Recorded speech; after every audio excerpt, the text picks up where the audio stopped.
Tani Vlog Channel.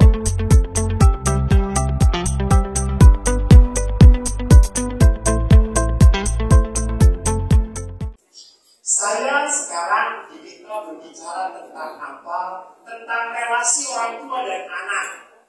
Sudah relasi suami istri benar, relasi orang tua dengan anak seringkali berat juga. Maka tema yang saya ambil adalah adakah yang salah kalau anak kita menikah dengan beda agama atau beda gereja? Siapa yang salah kalau anak sudah besar tiba-tiba, aku sudah tidak mau Katolik lagi. Saya merasa Katolik di Katolik, maka saya pindah agama, pindah gereja. Saya nggak merasa apa-apa di gereja. Khotbah pastor, saya tidak komentar. Ada yang lebih pintar berkomentar tentang pastor. Maka kalau semuanya cari siapa yang salah, mengapa kok bisa seperti itu? Mari kita lihat pendidikan anak menurut ajaran gereja. Bisakah tolong ditayangkan nakalan saya? Jadi kalau kita berbicara tentang ajaran gereja, pendidikan anak, jelas sekali Kitab Buku Kanonik nomor 226 paragraf 2 berbicara apa? Orang tua karena telah memberi hidup kepada anak-anaknya terikat kewajiban yang sangat berat dan mempunyai hak untuk mendidik mereka. Ya, kewajiban dan hak untuk mendidik. Maka dari itu, pertama-tama tugas orang tua Kristiani mengusahakan pendidikan Kristiani anak-anak menurut ajaran yang diwariskan gereja. Jadi mengapa kita mendidik anak-anak kita secara Kristiani? Ingat, kalau Anda merasa menjadi pengikut Yesus di dalam gereja Katolik adalah hal yang berharga, tentu seorang ayah dan ibu yang benar akan mewariskan hal yang paling berharga, yaitu apa? Iman. Yaitu apa? Kekatolikan. Maka mendidik anak menjadi seorang Katolik bukan pilihan. Mendidik anak sebagai seorang Katolik untuk menjadi Katolik adalah sebuah apa? Sebuah keharusan, kewajiban, adalah sebuah hal yang mengalir karena Anda kawin. Coba nggak kawin, saya nggak punya kewajiban mendidik anak saya. Jadi itu adalah kewajiban yang muncul karena Anda menikah dan punya anak. Mau seperti apapun anaknya, entah lahir dari rahim istri Anda atau Anda mengangkat anak, tetap anak itu harus dididik secara iman Katolik. Sekali lagi, tidak ada pilihan. Ini adalah otomatis dari sebuah perkawinan. Maka jangan selalu berpikir, kan anak tidak boleh dipaksa, Romo. Namanya kan kita harus memberikan kebebasan. Romo, namanya anak dari 0 sampai 5 tahun itu belum tahu apa-apa. Seringkali dikatakan anak 0 sampai 5 tahun itu seperti tabula rasa, kertas putih. Mau digambar apa mereka? Tergantung yang menggambarnya sana. Kalau yang menggambarnya itu orang tua yang tidak pedulian, gereja jarang, tunduk, maka anak pun tidak mempunyai hal-hal yang ditanamkan dengan baik. Jadi jangan mengatasnamakan kebebasan anak, lalu Anda biarkan anak, liar. Jangan lupa, dalam Injil Matius, syukur kepada Allah Anda membawa kitab suci semuanya. Saya beriman saja, pasti di dalam handphone, smartphone, namanya smartphone. smartphone itu selalu ada apa-apa di sana. Dikatakan dalam Injil Matius bab 7 ayat 24 tentang dari sampai 27, mendengar setiap orang yang mendengarkan perkataanku dan melakukannya, ia sama dengan orang bijaksana mendirikan rumah di atas batu. Jadi iman itu adalah dasar bagi anak Anda.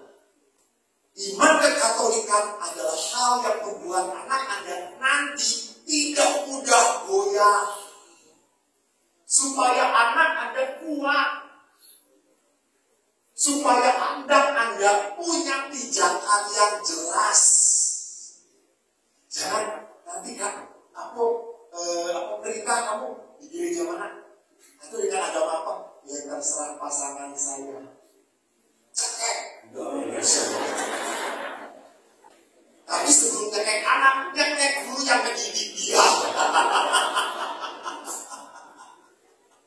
Kenapa anak seperti ini? Karena dasar pijakannya tidak disusun rapi oleh orang tuanya. Bahkan di dalam ensiklik Gradissimum Educationis dikatakan, orang tua adalah pendidik pertama dan terpenting. Tidak bisa digantikan.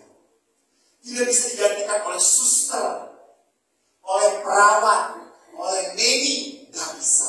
Tetap oleh siapa? Ibunya, bapaknya. Maka bagi anak ada dua sosok waktu dia lahir yang paling dia ingat. Siapa? Si rambut panjang dan si kumis panjang. Dia melihat si rambut panjang selalu datang menolong dia. Dan lihat rupanya si rambut panjang ini lebih hebat daripada si kumis panjang. Karena kalau dia lapar, si kumis akan berkata, "Nah, lapar. Nah, ngompol." Jadi rupanya si rambut panjang ini selalu membereskan masalah. Dan si kumis panjang selalu lari dari masalah. Walaupun lama-lama anak kecil ini mulai tahu bahwa si kumis panjang ini hebat juga. Setelah 2 tahun anak lihat, oh rupanya si rambut panjang ini kalau kehabisan uang cari si kumis panjang. Jadi lihat anak-anak di sini waktu kecil dia mulai menyerap. Maka banyak sekali anak hebat keluar tumbuh dari suami istri yang hebat. Walaupun tidak semuanya. Yohanes lahir dari Zakaria dan Elisabet yang sungguh punya iman. Yesus pun tadi dikatakan di dalam Injil Lukas, anak ini bertambah besar, menjadi kuat, penuh hikmat dan kasih karunia Allah ada di dalam dia. Maka perjalanan para nabi, bahkan perjalanan Yesus pun tidak menghilangkan aspek keluarga. Mereka melihat bahwa keluarga adalah tempat pertama dan utama. Maka perhatikan, lihat di sini bahwa tantangan di dalam hidup perkawinan adalah apa? Tantangan hidup dalam kasih. Kasih orang tua merupakan elemen dasar dan sumber yang menentukan kualitas peran orang tua sebagai pendidik. Itu ditulis dalam Familiaris Liaris Consortium artikel 36. Bahkan komunikasi antara anak dan orang tua adalah sangat penting. Karena tanpa komunikasi sulit menciptakan suasana yang penuh kasih dalam keluarga.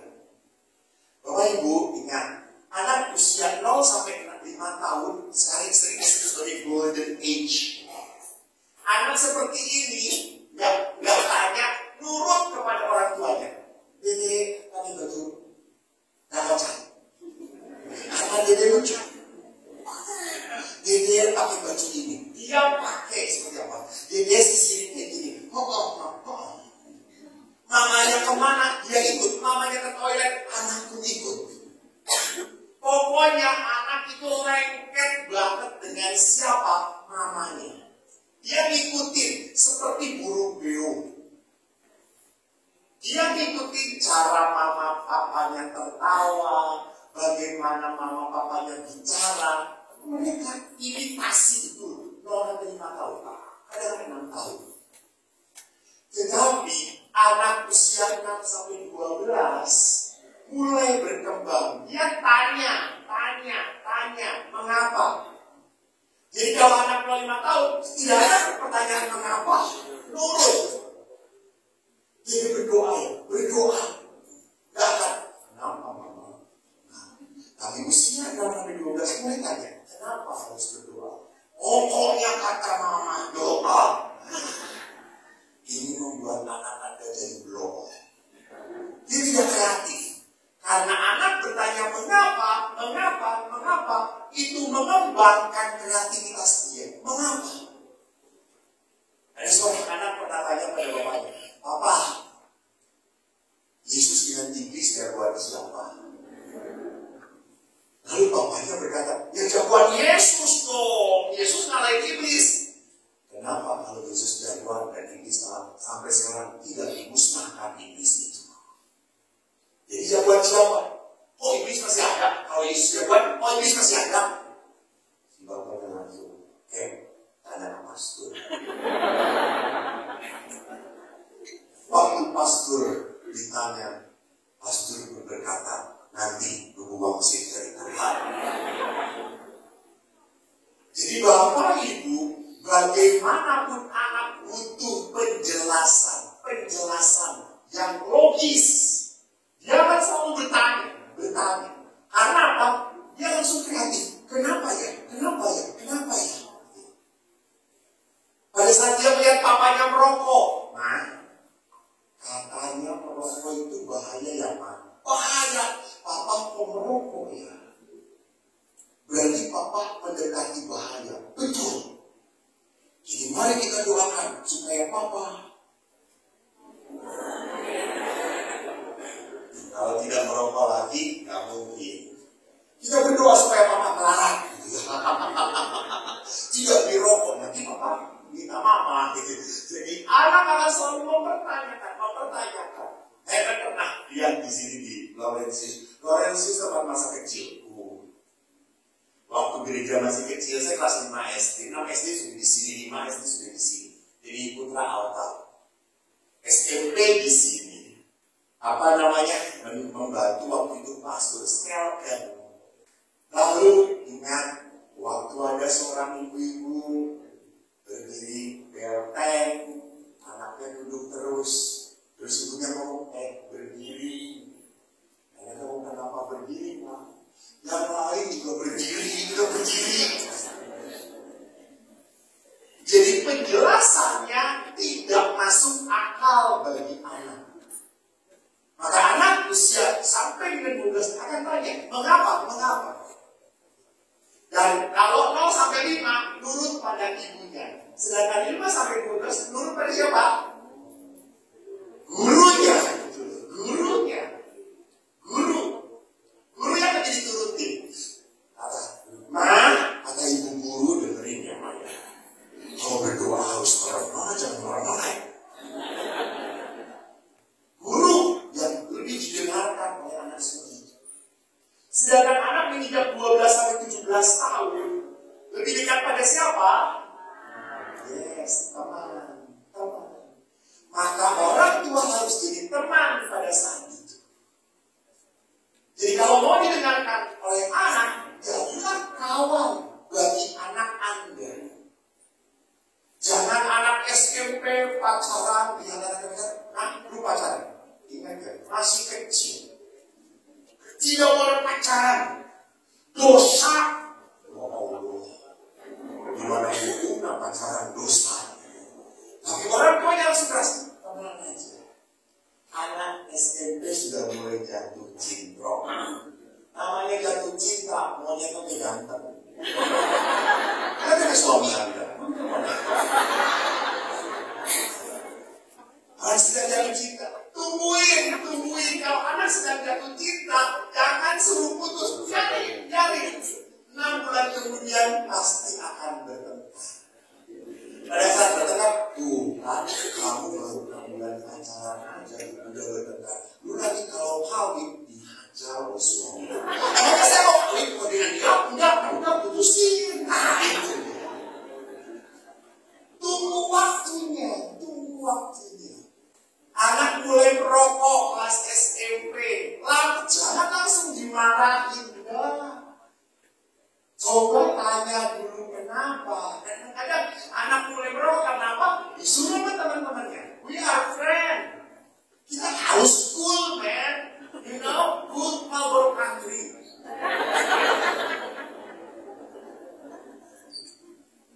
Jadi seolah-olah cool, becoming like a man, you must smoking. Karena apa, teman-teman? Jadi pada saat anak di usia seperti itu, kita harus menjadi teman. Kalau usia 17, sedangkan 17-25, Anda harus menjadi mentor. Anda harus menjadi pendukung. Dan ini paling berat. Karena 17-25 ke depannya lagi, banyak hal yang tidak sesuai dengan hati Anda.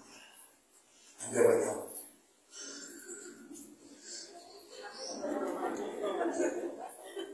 ningali anak serangan jantung, ningali bapak lebih serangan.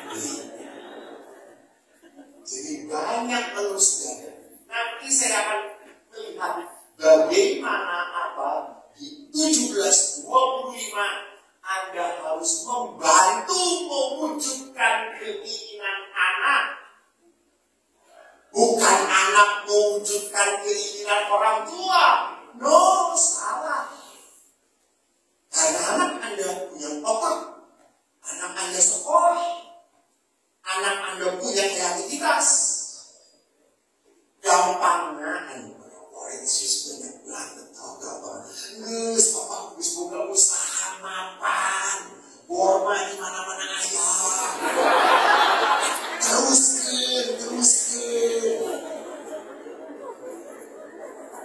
Saya nggak beritahu bahwa ada yang punyanya ya saya tahu. Tapi kan praktisnya kan kayak gitu. Praktis untuk apa hese-hese meangan duit? Ya. Mungkin orang tua just money. Tapi anak tidak. Mam, itu kan kesuksesan kau. Kau yang sukses di situ. Aku mau sukses dengan cara lain dong. Itu ya. Sering kali kita bodoh. Berku. Ya, di saat Anda seperti itu, ingat, kalau anak Anda berku, yang mendidiknya siapa? Jadi jangan remehkan kata-kata busuk untuk anak Anda. Karena apa? Itu sama dengan mengatai Anda. Karena mereka punya mimpinya sendiri. Maka mari kita lihat.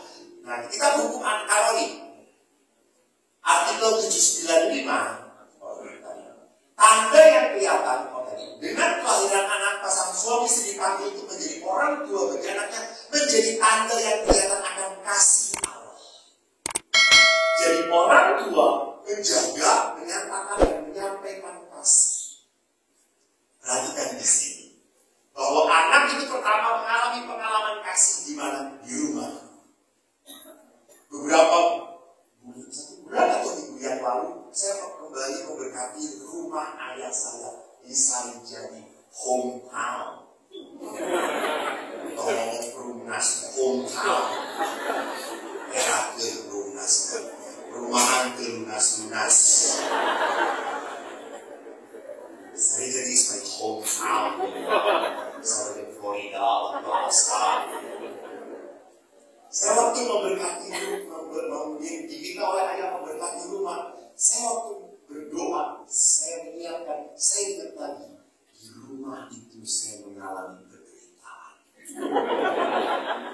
Di rumah itu saya mengalami dipukul oleh ayah.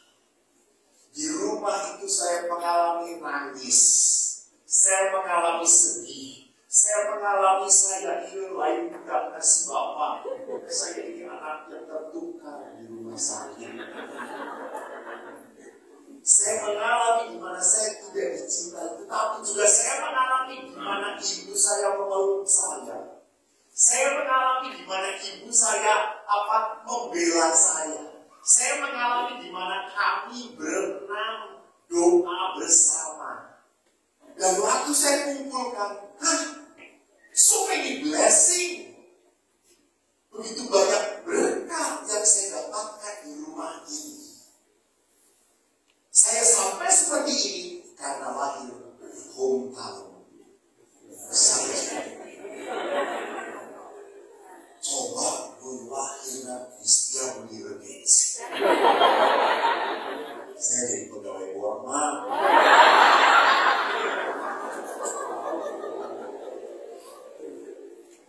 Jadi perhatikan, itu adalah apa? Itu adalah rancangan Tuhan.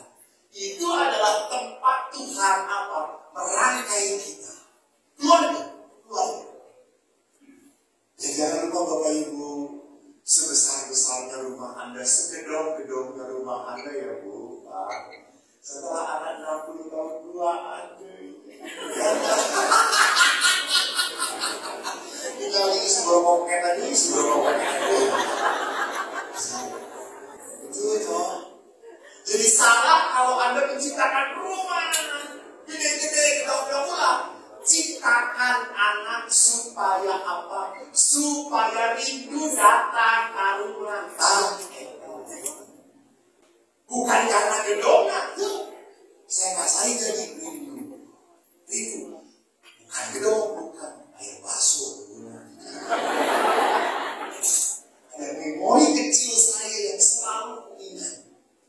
Saya kalau udah masuk ke diri saya ini kan ada warung yang selalu di mana ibu saya hutang. Dan waktu kemarin itu saya beli meninggal orangnya. Jadi ciptakanlah rumah di mana anak Anda rindu untuk datang, bukan besarnya. Karena bagaimanapun mereka akan pergi dari tempat Anda. Dalam hukum kanonik artikel 795 mengatakan pendidikan yang sejati harus membentuk kepribadian sehingga anak itu dibina fisiknya, moralnya, intelektualnya, dan tanggung jawabnya. Jadi Bapak Ibu ingat, dalam pendidikan itu bukan masalah bahwa anak jadi sehat, anak jadi pintar. No, banyak aspek. Saya diberi talenta oleh Tuhan IQ di bawah 110. Pas-pasan. Tuh, direktur board bagaimana terima. Siapa apa? Pas-pasan saya. Tetapi walaupun IQ saya seperti itu, saya punya apa? Saya punya kegigihan. Saya berdaya eleh. Saya tidak mau putus asa. Saya tidak mau putus asa. Walaupun dulu oleh ayah, ini kan cara pendidikan ayah yang kurang tepat Bapak Ibu. Saya itu kalau nilai matematika 5, ayah selalu ngomong, Bapak tidak pernah nilai 5. Bapak 7, 8, 7, 8, 9, 10. Pinter, kamu nilai 5. Tuh, siapa kamu ini? Saya waktu itu tidak berani menjawab karena belum jadi pastor. Kalau sudah jadi pastor, saya akan menjawab itu dengan paket. Jadi lihat bahwa pada saat saya menjadi pribadi yang tidak mau kalah, munculnya dari siapa? Ibu selalu mengatakan, nggak apa-apa bodohnya, tapi kerja keras ya.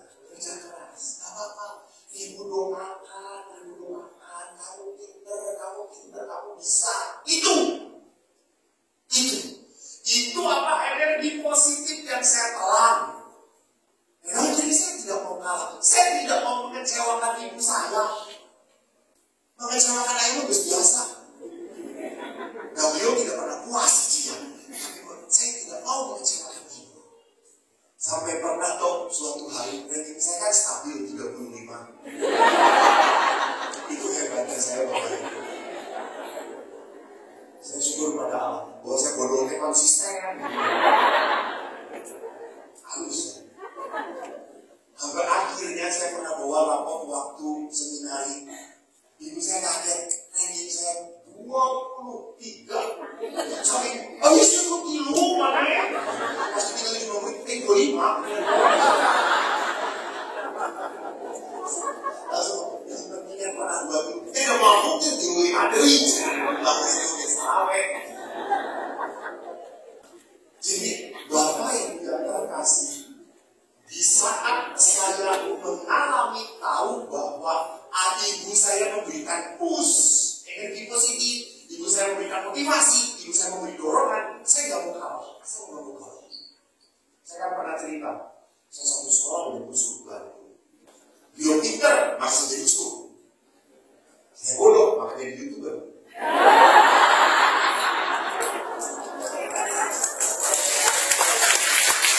Ayo, siapa yang lebih cari musuh atau YouTuber?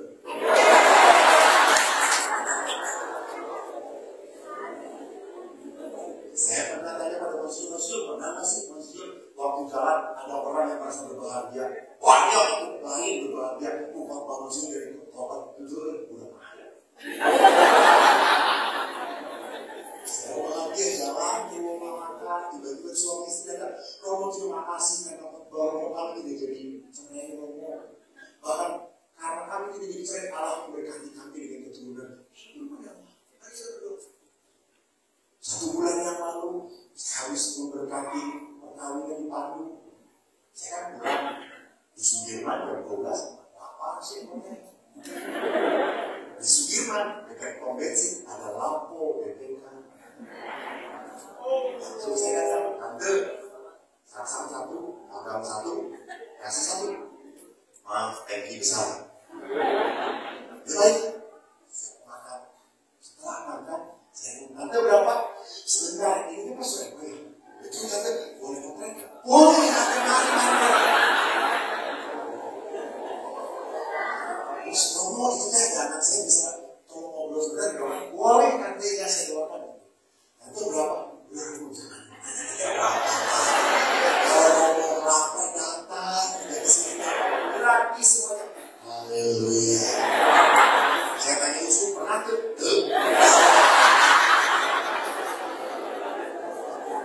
Karena Yusuf jangan kalapo.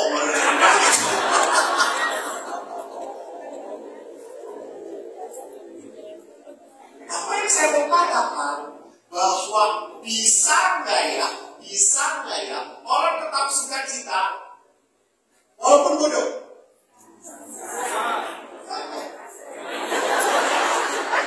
Saya ingat sekali waktu ulangan matematika adik saya, semoga tidak ada di tempat ini.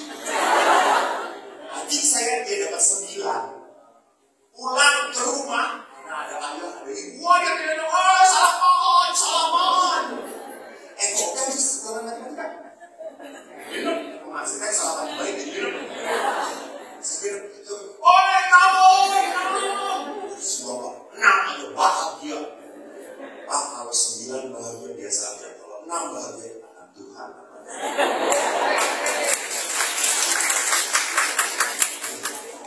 Saya mau mengajak apa? Bisa nggak tetap bersyukur walaupun mengecewakan? Bisa nggak tetap bersuka cita walaupun tidak seperti yang saya harapkan? Butuh iman. Saya dilentik biasa menderita, tapi tetap suka cita. Saya diajari oleh ayah. Tanpa saya.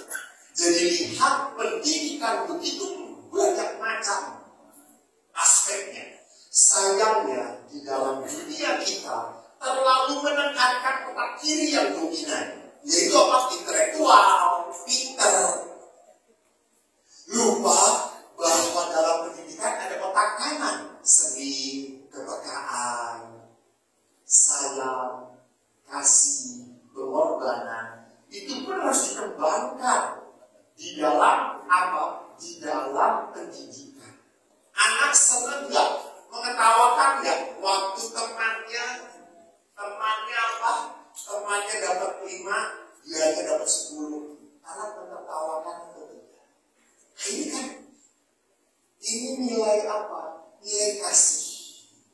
Saya selalu ingat dengan Chong Cheng Chung, sahabat saya SD.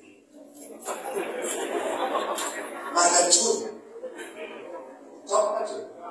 Oh, Chong. Hai. Ada Chong. Lalu kalau nilai matematika saya, dan dia bagus, selalu matematikanya pintar. Dan dia selalu berkata, kok terus kurang belajar kok, terus kurang bantuan, nah itu bisa ya. Padahal dia 9, dia 10, saya 5, saya 4. Dia tidak pernah mengatakan, oh dinyali. Karena saya jadi dia kamu.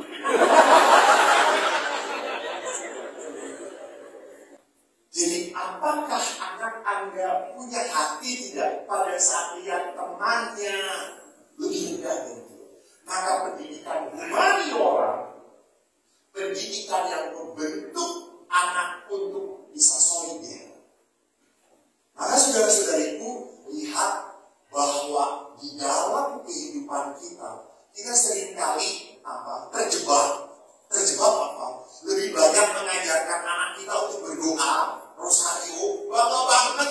Baru anak umur kelas 2 SD promo, dia sudah bisa mimpi rosario. Pasti kelas 4 nanti bisa mimpi jalan salib. Dan di sini ada bapak-bapak baru bisa mimpi rosario setelah itu kan. Apa yang terjadi? Saya tidak ingin melihat bapaknya ada di sini. Tapi kita merasa bahwa itu beragama yang baik itu harus hafal doa-doa. No. Bukan masalah itu. Mari kita lihat ada bedanya antara hidup beragama dan religiositas. Ya, agama adalah apa? Lembaga kebaktian kepada Tuhan. Dalam aspek yang resmi, yuridis, aturan, hukum, dan ajaran. Sedangkan religiositas punya aspek yang di dalam tubuh hati, getaran hati, nurani, sikap intim. Jadi kalau religiositas itu lebih ke dalam batin. Kalau agama itu lebih kepada formal. Kemarin ada seorang anak, kan, saya bisa, lalu pas bisa itu kan ada bel, lalu kakaknya begini. Terus ya kita tetep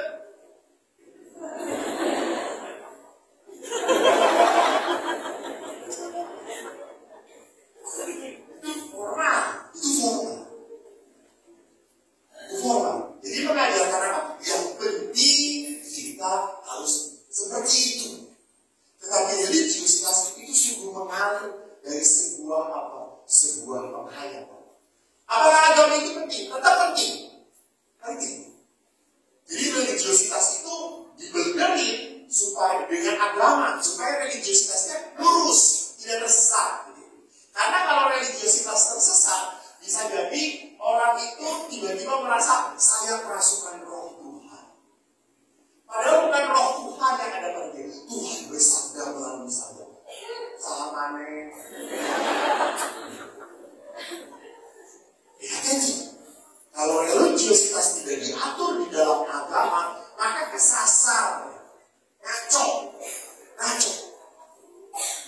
Maka tidak aneh. Maaf, mohon maaf.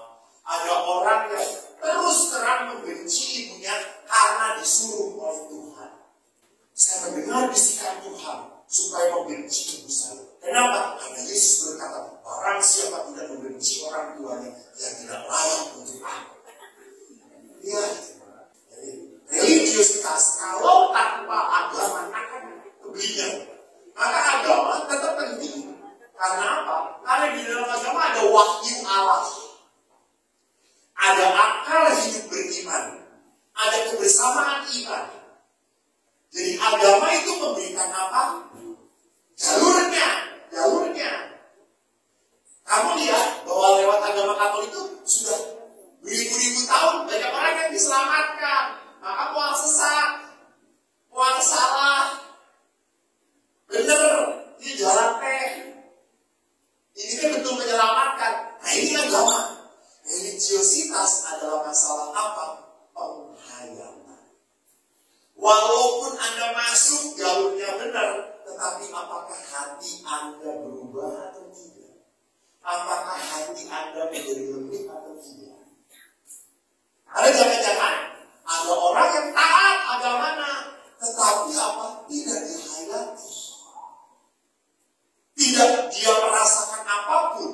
Maka religiositas kita lihat sebagai apa? Yang nampak dalam keikhlasan, pasrah, rasa hormat, terhanyut oleh Tuhan. Itu religiositas. Itu religiositas. Ada orang yang tiba-tiba ingin berderma, ingin ngasih. Itu religiositas. Saya kemarin dengan ayah, saya sekarang akrab dengan ayah. Karena ayah sudah tidak hidup. Maka saya ngobrol dengan ayah.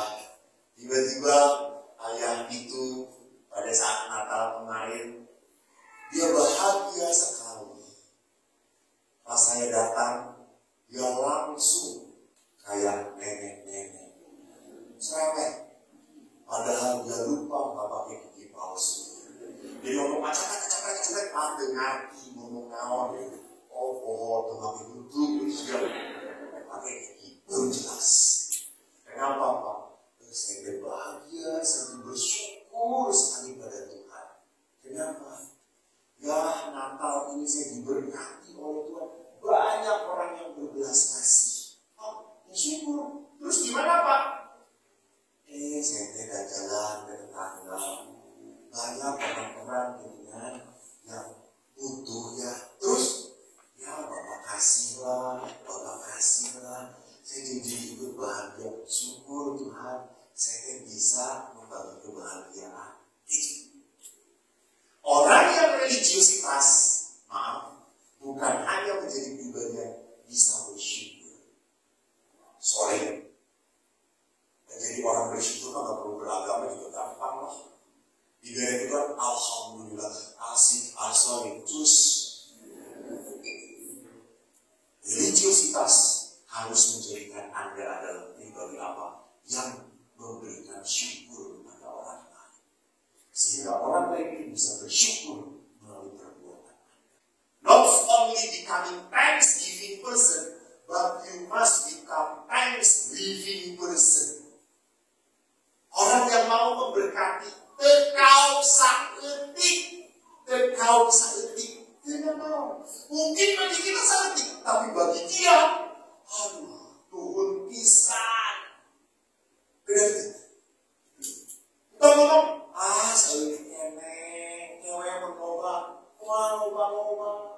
Namanya mah pergi. Jadi religiositas adalah apa? Religiositas adalah keberanian orang untuk menjadi pribadi seperti Yesus, tergerak hatinya oleh belas kasih. Itu religiositas. Maka Bapak Ibu, untuk mendidik anak-anak dalam kerangka pendidikan religiositas harus ada kepercayaan dan dialog. Bicara dengan anak. Yuk kita berdoa bareng. Kenapa kita harus berdoa? Maka di dalam kerangka religiositas, Bapak Paulus menulis ada 3 hal yang penting bagi pendidikan anak. Pertama, menghargai setiap anak. Tolong, anak Anda harus dilihat sebagaimana adanya. Jangan sebagaimana harusnya. Kamu tuh ya harusnya menjadi anak yang kudu uhau. Nama dia uhau. Jadi hau buku. Atau hau punya orang. Jadi manusia yang baik, hormat, lihat adik kamu. Cara menghormati setiap anak pada orang itu beda-beda. Ada nusu untuk tunggulan, sisi gitu. Ini cara sisi, cara mama, tapi selalu memperhatikan mama mau pergi kemana, mama mau makan apa hari ini. Ya, karena dia berbeda-beda. Dia ingat, oh mama papanya dulu punya mimpi apa. Oke, sekarang gue sudah punya usaha, gue cari ini.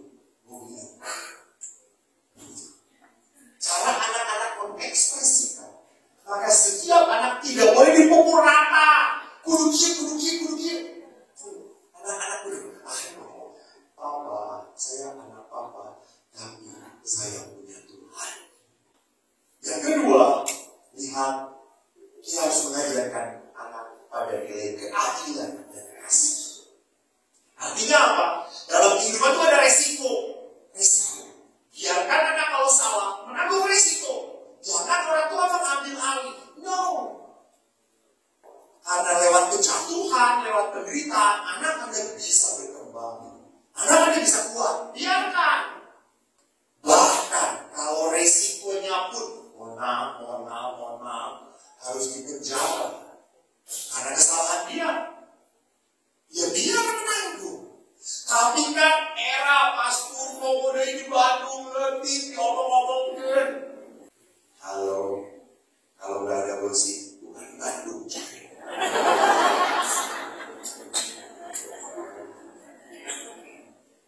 Nanti saya melihatkan. Yang ketiga adalah apa? Anak harus diajarkan rela berkorban. Dari sebuah apa? Dari sebuah pekerjaan. Bahwa pengorbanan itu, lihat bahwa kepada anak kita mengajarkan ada tujuan yang lebih dari pengorbanan. Jadi pengorbanan itu membuat hidup kita lebih meaningful, lebih berarti. Lewat pengorbanan, saya lebih punya arti hidup di dalam diri saya.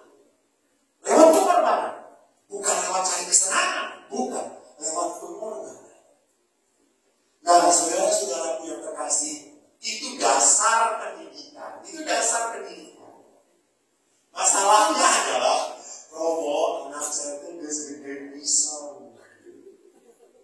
Gus hese diatur. Ingat, lebih mudah mendidik anak dari kecil jadi dahsyat daripada merubah anak nunggu sejati. Saya mau berbicara tentang itu. Nah, lihat, bagaimanakah sikap anak zaman now? Tapi anak sekarang apakah merasa seperti itu? Enggak, apa? Tidak sadar. Dia otomatis bisa seperti teman-temannya. Ingat, dalam Injil sudah diangkatkan, anggur tua tidak bisa masuk ke kantong muda. Nggak bisa. Maka Bapak Ibu, kalau Anda melihat sikap-sikap anak muda, lama-lama, lalu yang beda dengan Anda, lama-lama Anda akan stres. Nah, salah harusnya bukan seperti ini. Kalau kita lihat bahwa anak muda sudah berbeda dengan kita harus belajar stretch, not stress. Stretch itu berarti apa? Kita harus berkembang, bukan mengembangkan badan kita harus mengembangkan hati kita. Lihat sikap anak-anak sekarang. Waktu kecil dulu saya bodohnya, kamu disuruh maju ke depan kelas, catat siapa yang ikut bisa dia bisa diulang kecampuran susunya. Zaman dulu mana ada kayak gitu tuh. Zaman sekarang, anak-anak sekarang lihat anak SD sudah pacaran. Dulu waktu dihukum kita taat. Saya lapor pada ayah, aku dimarahin guru. Salah sekarang. Aku marahin. Anak sekarang malah aku dimarahin guru. Langsung. Karena guru. Kita cari pengacara.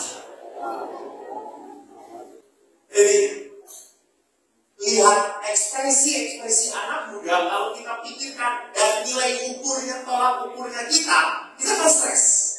Kalau tolak ukurnya kita kalau tolak ukurnya kita. Jadi kita harus belajar apa? Stretch. Terima bahwa nilai-nilai dulu, cara-cara dulu sudah tidak bisa lagi, sekarang tidak bisa jalan lagi. Uhalnya dulu zaman nenek moyang Chiang Aisyah.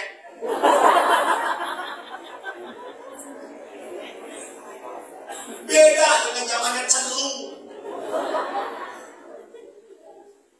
Jadi di sini kita belajar untuk apa? Stretching hati kita. Karena kalau kita memakai ukuran 2024 dengan 1000, ini kan kelahirannya kan 1897.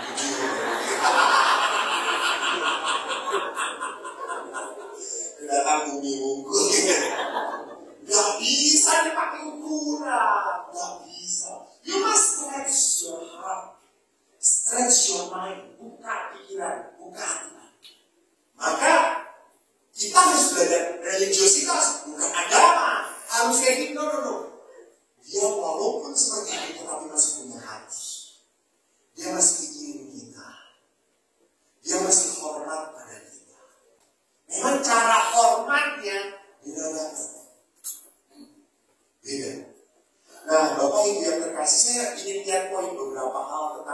muda sekarang. Pertama, kita harus sadar anak muda sekarang pengalaman beragamanya tidak jelas. Kalau mau ke gereja mau, kalau enggak ya pokoknya. Bahkan seringkali orang tua tuh inginkan mimpi orang tua. Siapa yang tidak punya mimpi?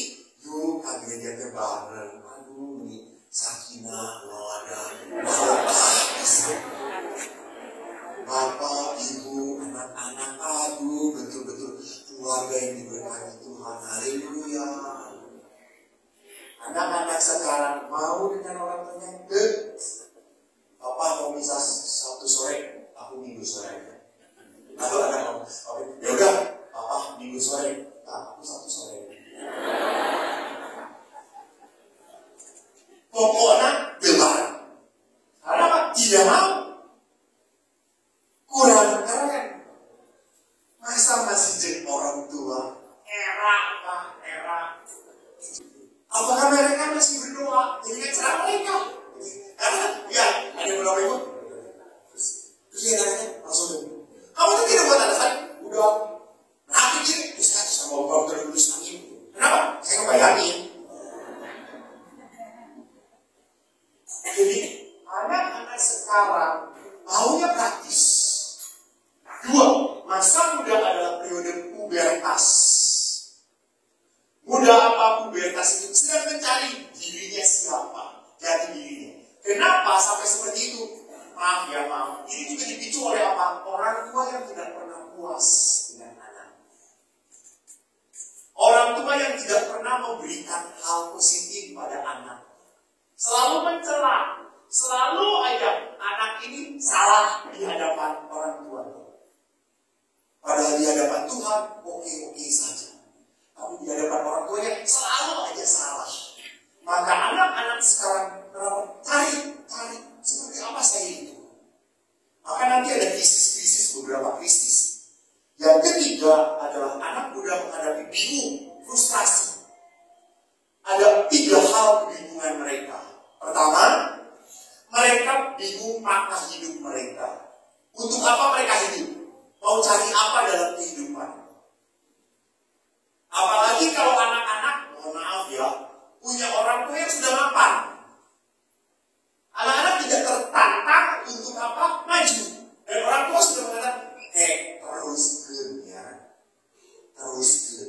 Mempapa bersebut teruskan. Ya sudah.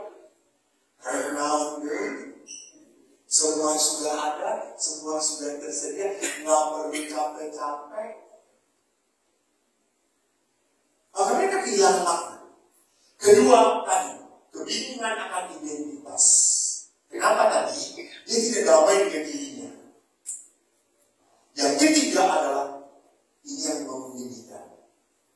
Bingung akan intimitas. Karena orang tua jarang punya intimasi dengan anaknya. Jarang kedekatan, keakraban. Dasarnya. Jadi Bapak Ibu, saya ingatkan dalam dunia pendidikan 05, 5, 12, 12, 17, 17, 25 itu tuh tidak bisa digantikan. Nggak bisa. Kalau 05 lewat, nggak lewat. Nggak bisa. Jadi pas kamu kecil Bapak kan sebut-sebutnya yang ini. Cewek memang gede-gede diajak main. Bapak.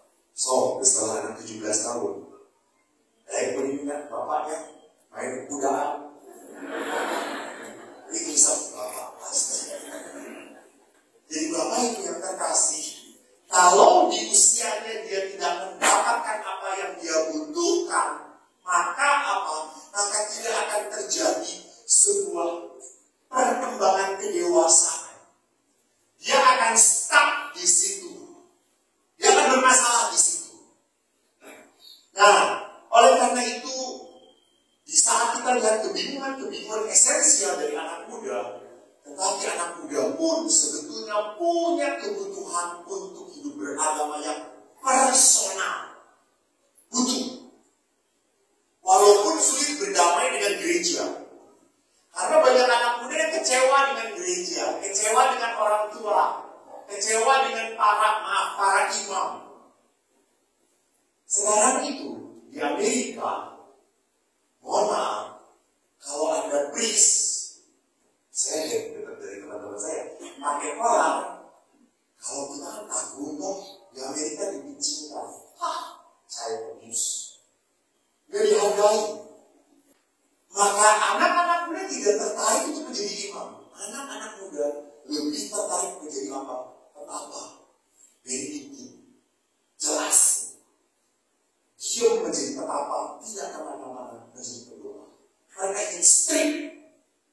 Maka pastor-pastor OEC habis di Amerika. Karena kita pastor keluyuran. Tetapi benedikin, trapis, masih mau.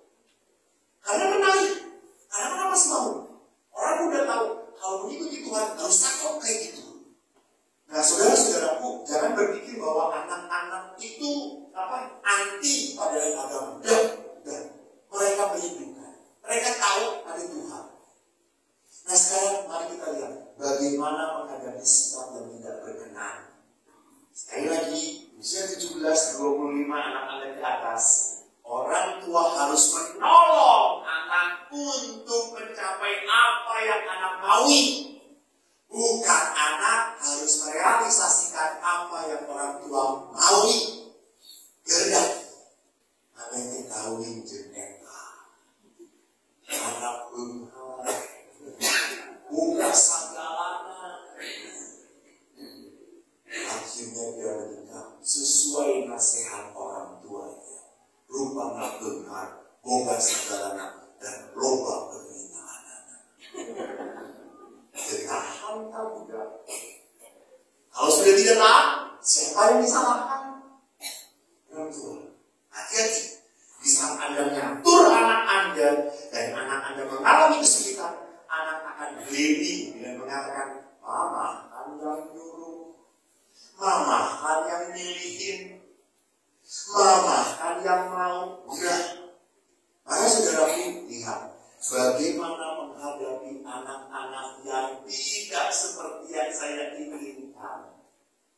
Anak-anak yang selalu membuat saya, aduh Tuhan, yang boleh mengus kita mendampingi. Asuh dulu. Kabel tuh keluar di toilet. Bapak Ibu, mari. Ada dua hal yang kita belajar. Pertama adalah apa? Kita belajar Roh Kudus pimpin kamu, pimpin arah. Saudara-saudaraku, di dalam surat Rasul Paulus kepada jemaat di Galatia katakan apa? Buah roh ada 9. Kasih, sukacita, damai, kesabaran, kemurahan, kebaikan, kesetiaan, kelemah lembutan, dan penguasaan diri. Dan buah roh itu hanya didapatkan pada saat orang berdoa. Tidak ada cara lain selain ngadongan. Doa, ngadongan. Yesus saja sewaktu di taman Getsemani mau menghadapi peristiwa besar yang ngomong kepada muridnya apa? Berjaga dan berdoalah supaya kamu jangan jatuh dalam pencobaan. Roh menurut tetapi daging lemah. Yesus sudah ngomong apa? Daging itu lemah. Kita tuh mudah terbawa emosi. Kita tuh suka jengkel duluan daripada sabar. Kita tuh lebih suka mendengarkan atau ngomong dulu? Kita lebih baik ngomong dulu. Tetapi oke ngomong ya. Maka seringkali suami itu kan ributnya kayak gitu. Orang lain ngomong gitu. Pokoknya gitu kan. Jadi perhatikan. Yesus mengatakan apa? Berdoa. Sekarang mari kita lihat. Emang ada kuasa apa di dalam doa? Bapak Ibu ingat, doa itu adalah hal pertama yang harus dilakukan oleh orang beriman. Namanya orang beriman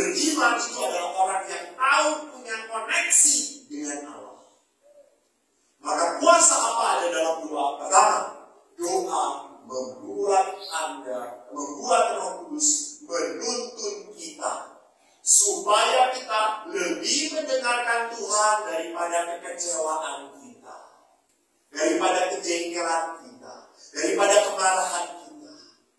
Jadi kalau Anda menghadapi anak Anda yang menjengkelkan, doakanlah, doa. Salam Maryam 3 kali masih marah, Rosario. Rosario masih jengkel, jangan salib. Berdoa. Jadi berdoa itu membiarkan apa? Anda dituntun Roh Kudus, bukan dituntun oleh kemarahan dan kejengkelan. Bapak Ibu lihat, pada saat kita marah, pada saat kita jengkel, akhirnya apa? Kita akhirnya ingin meledak. Coba tolong Bapak Ibu. Kalau kita sudah marah, meledak itu selesai atau tidak? Terus supaya puas. Dan akhirnya apa? Rusak relasi kita. Rusak. Maka yang kedua, doa itu apa? Supaya kita tidak berbuat di luar karakter kita. Ingat Bapak, Ibu, Anda itu ibu-ibu yang baik. Betul, ibu yang baik. Ibu yang baik. Tetapi kalau udah jengkel dan Anda tidak berdoa, Anda bisa mengutuk anak Anda. Itu bergerak di luar karakter Anda. Maaf, Anda sudah kesetan, bukan ketuhanan yang Maha Esa. Anda tidak mengikuti sila pertama dalam Pancasila. Jadi kalau orang sudah meledak-ledak marah, ingat, Anda sudah kehilangan karakter Anda. Anda itu baik. Sama, Bapak Ibu, saya coba beri referensi kepada pengen Rumah Edwin, apa yang dibahas oleh Rumah Edwin. Salah satu penyebab dari perkawinan hancur adalah apa? Pasangan berubah karakter. Kenapa sampai karakter pasangan berubah? Mungkin karena bosan, sudah tidak sayang lagi, atau mungkin sudah lama tidak dipedulikan. Dia sudah tidak punya waktu lagi untuk saya. Habis waktunya dia untuk saya. Jadi karakternya berubah. Padahal suami istri, mohon maaf, sejak awal suami ini melihat istrinya baik atau tidak? Istri ini melihat suaminya baik atau tidak? Baik. Nah, hanya itu baik. Karena apa? Berubah karakter. Bisa jadi karena pasangan juga. Ketiga, saya suka ini. Ada ini. Doa membuat kita membuka hati dan menutup mulut. Seringkali kita apa kalau sudah terluka, membuka mulut, menutup hati. Hati-hati. Kalau orang sudah menutup hati, orang sudah tidak mau peduli lagi. Sok terserah. Mane arek kumaha oke terserah. Itu orang sudah menutup hati. Orang sudah menutup hati. Jadi doa itu membuat kita supaya apa? Tidak sampai menutup hati pada orang yang Anda cinta. Pada anak Anda. Tetap Anda punya hati. Jadi kalau tidak berkenan, udah, don't comment. Tunjukkan Anda sedih, tunjukkan Anda tidak setuju, tapi tidak perlu ngomong. Tapi tidak perlu juga, tidak ngomong, tetapi nggak banting, sama wae. Ya. No. Tunjukkan Anda sedih, tunjukkan Anda berduka, tapi tidak perlu melukai. Tidak perlu menanggapi. Karena bagaimanapun, sekali lagi, setelah anak-anak kita besar, dia punya jalannya sendiri. Sekali lagi, sebagai orang tua, tidak berkenan. Tidak seperti yang saya mau. Ya sudah, doa. Tutup mulutmu. Buka hatimu. Keempat, doa bukan bertujuan mengubah anak kita. Bukan mengubah pasangan kita. Cuma apa? Mengubah respon kita. Menanggapi kekecewaan yang kita alami. Ingat, kita tidak pernah boleh menjadi pribadi yang reaktif. Tetapi kita harus menjadi pribadi yang responsif. Kalau reaktif itu kan menyakiti, gua sakitin lagi. Tapi kalau responsif, dia menyakiti, saya tetap mencintai. Kalau responsif itu mikir dulu,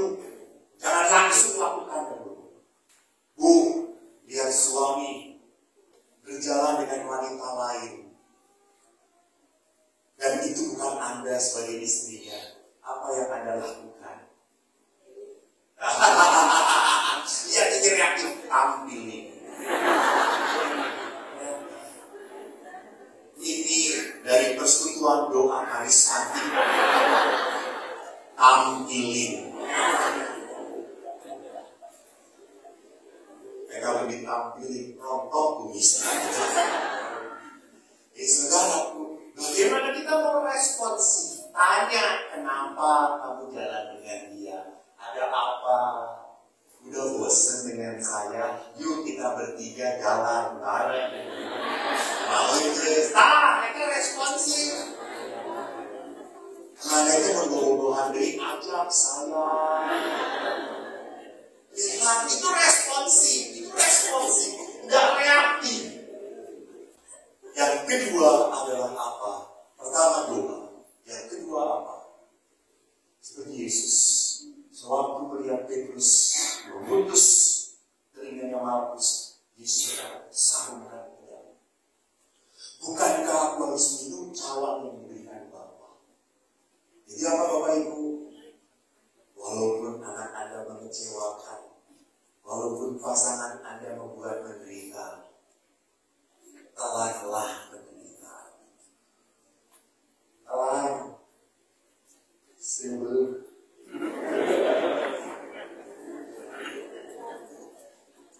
telah. Jangan muntahkan telah. Maka meminum penderitaan artinya apa?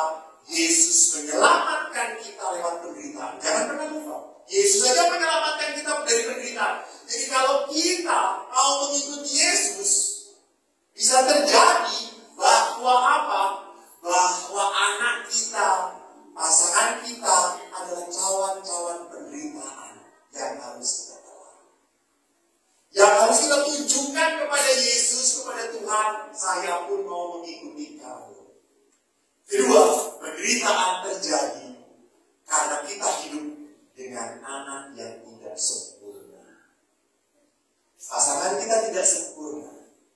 Jadi tidak ada di dunia ini, di Santo Laurentius ini, keluarga yang tidak punya penderitaan. Ada. Kecuali keluarga Gelo. Dari Gelo kalau pikiran dan perasaan. Selama Anda normal, keluarga seperti apapun pasti punya salibnya sendiri, punya cawan-cawan penderitaannya sendiri, yang harus dipanggul, diterima. Saya harus menerima cawan penderitaan sewaktu saya harus menjadi imam. Apa artinya cawan penderitaan punya? Hari Minggu umat datang banyak, setelah jam 10 pergi sorangan deui. Hiji ningali teman babaturan terus sibuk sorangan. Hiji. Saya pernah ditanya mana itu, Romo itu kalau di biara banyak berdoa atau ngelamun?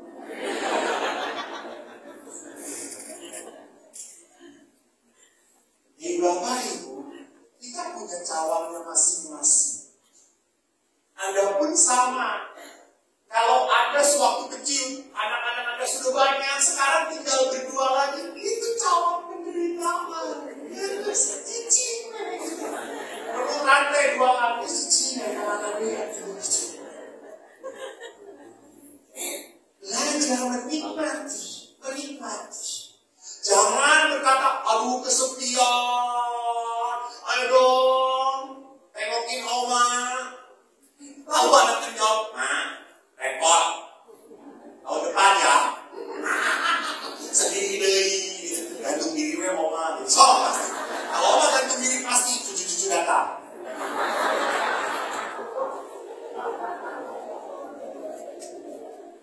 Ketiga Bapak Ibu, jangan lupa. Penderitaan masalah adalah bukan alasan untuk melarikan diri, justru alasan untuk mengundang Roh Kudus menguatkan.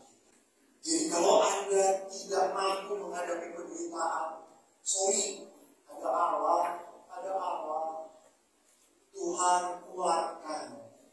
Waktu Yesus pun disalib, dia pernah menderita, menangis, bercucuran. Tetapi apa yang dia kuatkan? Dikuatkan. Saya pun butuh dikuatkan. Jadi bukan lari. Bapak Ibu ingat, di dalam buah-buah roh, saya baru melihat loh, kesetiaan dalam bahasa Inggris itu faithfulness. Lalu saya baca di Injil Vulgata, bahasa Latin, faithfulness itu bahasa Latinnya longanimitas. Lomus, animus. Lomus itu lama, animus itu jiwa. Rupanya ada terjemahan bahasa Inggris, kesetiaan itu long suffering. Jadi buah roh adalah apa? Membuat kita bertahan dalam penderitaan. Tapi sekali lagi, penderitaan yang punya makna ya, bukan penderitaan dibuat sendiri. Beda ya, kalau penderitaan dibuat sendiri. Dengan Allah, maksud saya mau marah itu dengan Allah. Kan menderita bersama Yesus. Itu dibuat sendiri itu. Tidak ada marah itu sebuah penderitaan yang menyucikan kita. Tidak. Marah itu adalah dosa. Marah itu adalah Anda dicengkram oleh kuasa setan. Dan yang terakhir, mengapa harus hidup penderitaan? Kebahagiaan tidak pernah tercapai tanpa penderitaan. Maka dalam bahasa Inggris, there's no crown without cross. Per aspera ad astra. Melalui hal-hal yang berat kita mencapai bintang. Jadi kalau kita bisa berdamai, merasakan penderitaan, maka apa yang terjadi? Kita belajar untuk apa? Kita belajar untuk mencapai kemuliaan. Tapi bagaimana kalau penderitaan itu tidak bisa tertahankan? Aduh, pas udah capek, saya udah capek. Tidak bisa, udah tidak bisa. Udah gak tahan lagi dan cerai aja. Atau saking gak tahannya, udahlah pastor tulis bebas, dia bukan anak saya lagi. Seluruh perbuatan dia tanggung jawab bapak anak. Sampai titik di mana dia meledak. Bagaimana? Supaya kita bertahan. Saudaraku ingat, waktu Yesus menanggung salib, Yesus dibantu oleh siapa? Simon dari Kiri. Simon dari Kiri. Yesus tidak akan tahan sampai Golgota. Maka kalau Anda sudah tidak tahan lagi, cari pertolongan. Cari orang-orang yang bisa mendoakan Anda. Cari sahabat-sahabat Anda yang bisa diajak ngobrol. Jangan cari suami Anda, karena dia sumber penderitaan. Misalnya, ini misalnya. Tapi cari komunitasnya yang baik. Jangan, suami saya nih, pasti ada berdoa, Gus tinggalkan, mana payu kene, payu. Udah bapak-bapak, udah pastur relatok, amin. Gak bisa. Kalau komunitas ke komunitas jelek, pasti akan membawa kepada kehancuran. Kita harus punya komunitas yang benar. Maka tolong Bapak Ibu ikut camp, ikut share, ikut pendalaman kitab suci, ikut persekutuan doa apapun itu. Jangan hanya ke gereja doa, pertemuan lingkungan doa. Pertemuan itu kan butuh. Tapi apakah punya sebuah grup komunitas yang sungguh punya ikatan doa atau tidak? Cari pertolongan. Ya kalau tidak bisa cari psikolog, cari pastor, ngobrol, bicara. Supaya kita dapat bantuan. Yang kedua, Bapak Ibu ingat gak? Waktu Yesus disalib, Yesus dikasih anggur 2 kali. Dikasih minuman. Yang terakhir, waktu Yesus berkata apa? Aku haus. Dikasih minum. Diminum atau tidak? Diminum oleh Yesus. Tapi waktu pertama kali Yesus diberi anggur, ada dalam Injil Matius dan Markus, mereka memberi anggur bercampur mur, bukan mur laut. Ya. Mir dalam bahasa Inggris, tetapi ia menolak. Kenapa? Karena dalam tradisi Roma, orang yang mau disalib memang dikasih itu supaya painkiller. Painkiller itu mengurangi rasa sakit. Dan Yesus menolak. Yesus tidak mau lari dari rasa sakit. Yesus justru menghadapi rasa sakit. Bapak Ibu, maka jangan minum racun. Apa racun kehidupan? Judi, main wanita, minum-minum, pornografi, atau overeating. Wah, saya sedang stres lah. Daripada bunuh diri, mendingan teori. Justru itu lagi sedang bunuh diri pelan-pelan. Dan membuat menderita pasangan Anda. Jadi, kita membuat mati rasa supaya melupakan penderitaan. Terus kalau kita harapkan tiap hari nyanyi terus, pokok utang, pokok segala, pokok yang kurang bersekolah, yang kurang terjadi istri, melupakan kesakitan. Ingat, Yesus tidak mau melarikan diri dari kesakitan. Yesus merasakan kesakitan, membiarkan kesakitan terjadi. Jadi kalau kita melarikan diri, kita hidup dalam kepalsuan. Dan yang ketiga, yang terakhir, saya ingin ambil dari Yunus. Waktu Yunus di kapal, ingat, sebentar, orang Katolik masuk pintar di kitab suci. Ayo kita perjanjian apa? Perjanjian baru. Yunusnya salah. Nabi. Suruh menobatkan bangsa mana? Bagus. Tapi Yunus pergi ke mana? Sama ibu? Kemana ibu? Ke Cicendo.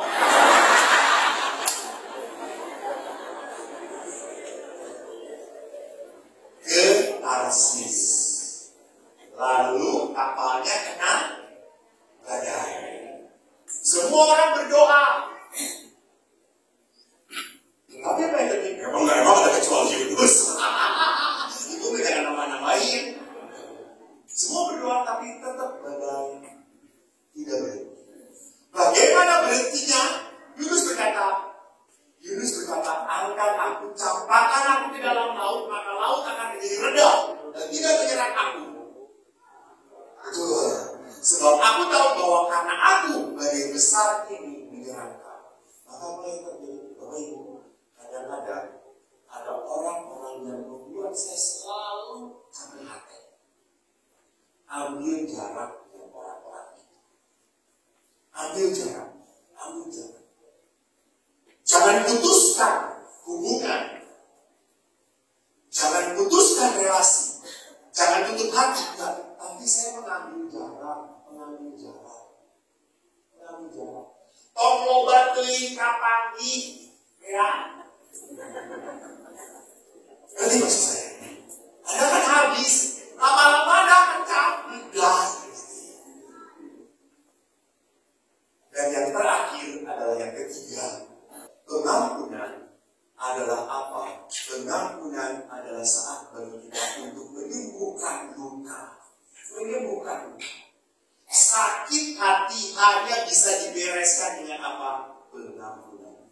Anda mau ditumpangi tangan oleh siapapun, aku berapa kali pun, kalau belum pengampunan, Anda tetap belum bisa sembuh. Kenapa kita mengampuni? Karena kita tidak mau dilukai oleh kekecewaan. Jadi pengampunan itu seperti disinfektan, supaya kita kebal, supaya kita tidak sakit. Maka saudara-saudariku yang terkasih, sekali lagi, apakah ada yang salah kalau anak kita pindah gereja? Saya tanya, ya Allah.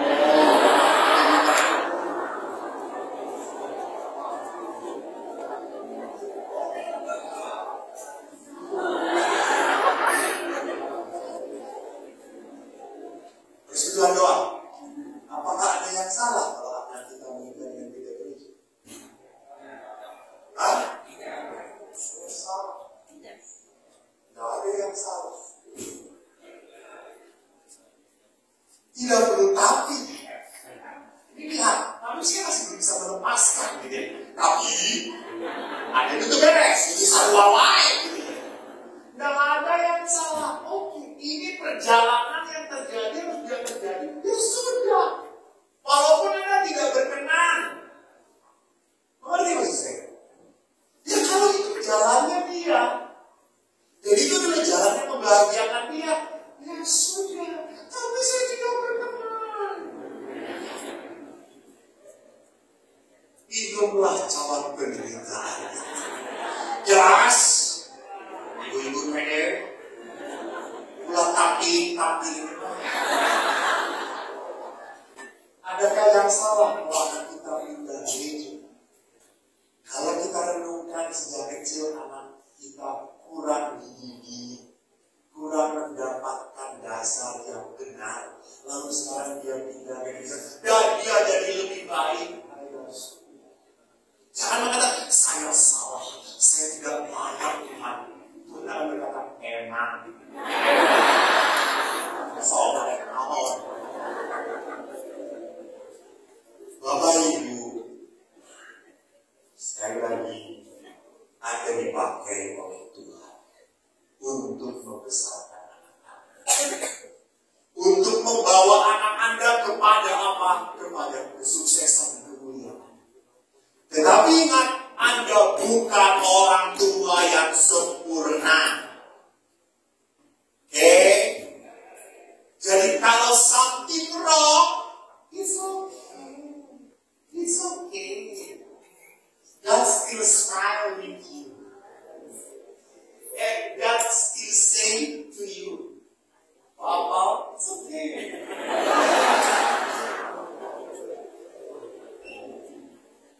Oke, terima kasih. Tuhan memberkati.